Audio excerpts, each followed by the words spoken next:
FY23 is going to be really tight for all of us.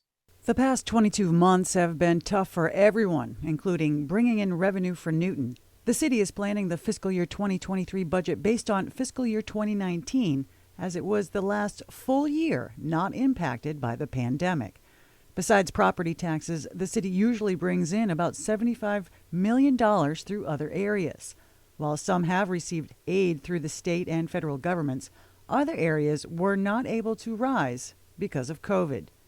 All in all, just in these 9 accounts, the difference between what we took in actuals in 21 versus 2019 was more than $1 million less, which was obviously a tremendous amount of money. We're going to talk for a minute about. I think she meant $11 million less. Oh, what did I say? 1 million. That was your wishful thinking. Oh, sorry. No, 11 million. Even with a loss in revenue, Newton's budget does increase by 3.6%. Where is that increase going to come from? The bulk of it will be in property taxes. We are allowed to and do each year raise our property taxes by the 2.5%. We were very fortunate between this year and last year.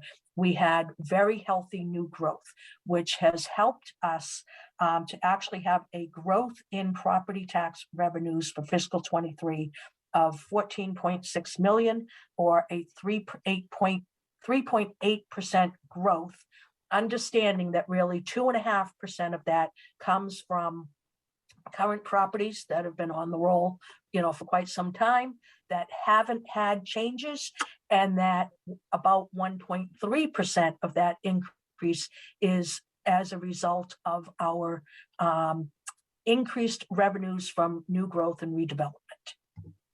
On our other revenues, the 76 million that I was talking about in the beginning, those revenues are obviously not increasing and not recovering as quickly. And so we expect about $1.8 million increase in those revenues, which is 2.4%.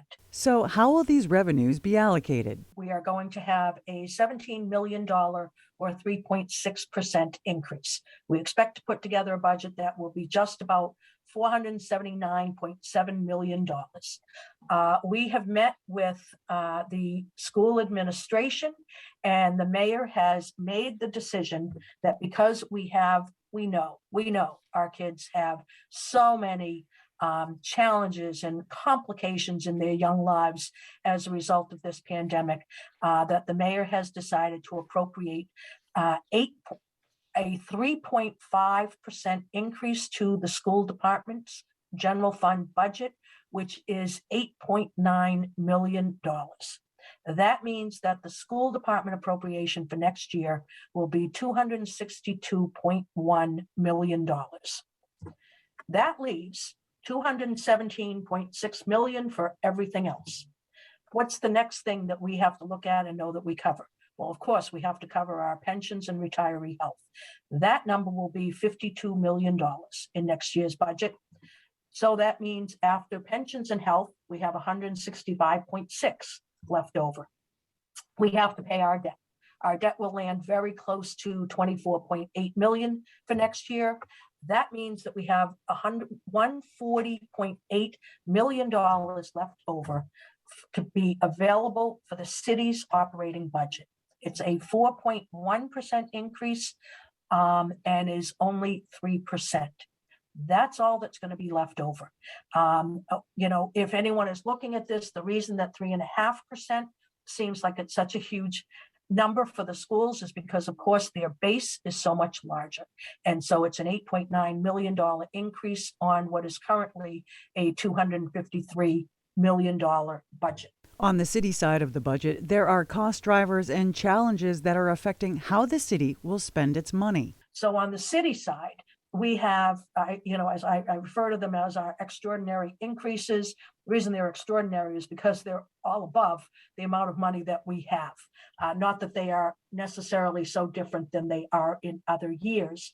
What this means, though, is for everything else that we need to increase the municipal side of the budget, we only have $2.4 million left over or 1.75% for all of the other areas where we will want to and need to increase our budgets. Newton Public Schools' fiscal year 2023 budget will also endure cost drivers and challenges as fiscal 2022 is very tight. Looking at FY23 and kind of looking ahead, one of the challenges with the current year budget is that we will not have any budget surplus to bring into FY23. One of the mechanisms that schools use is our circuit breaker, which is our basically our revolving account, which is meant for high cost special education expenses. We can bring forward 1 year's worth of revenue, which is for us around $6 million.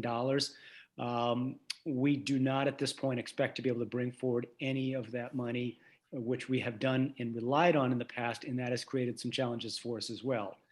Other issues and pressures for us are going to be meeting our increased contractual salary increases. We're in our final year with our teacher union and other unions right now. We also have a number, and we reported this back in November to the school committee. We have an increased number of folks that have signed up for our health insurance plans. There are even more plans taking family plans costing. So it's an unexpected increase in the number of folks taking these plans. And then finally, I know I sound a little like a broken record on this one. When I first joined Newton, we had gone out to bid and we saw approximately 21% increase. We are out to bid. The bid just went out this week for both our regular buses, those are our yellow buses, as well as our special education transportation, which is typically our vans. We are expecting an approximately 20% increase for those costs in FY23. So these pressures and these costs, similar to the city, are on us and create challenges for us. So, with money tight, there will be many discussions with the school committee and the city council to figure out what important initiatives are on the plate versus the economic reality that the money isn't there right now. The mayor will present the final fiscal year 2023 budget later this spring. Jen Adams, Newton News, Newton Center.